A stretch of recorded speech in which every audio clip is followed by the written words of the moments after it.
Biz бұл тазалық мәселесіне көңіл бұрғанымыздың себебі, мына біздің қанша бір қылымдарды қаратып келе жатқан қасиетті Ысыккөл көліненің бір тазалығына ушу мақсат қылып, манасчы жана төк мақындар аттанып шықтық.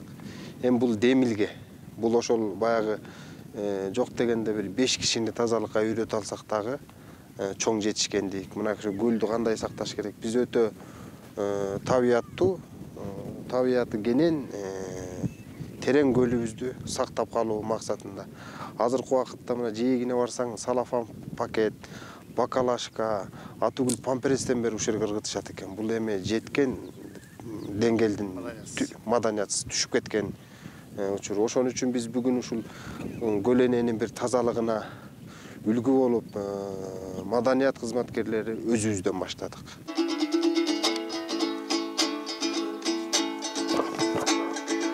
Жамандык алат жазасын, туугандар жакшылык дайым жашасын. Биримдин түссөң артына бийик тоо белес ашасын.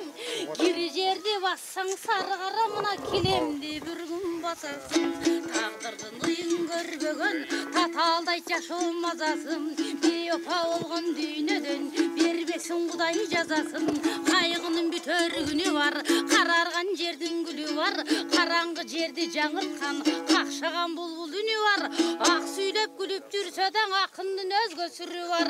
Кынча бел сулуу кызында кызарып өчөр нуру бар. Суйкайган калың өрттөнсө сумсайып калган гүлү бар.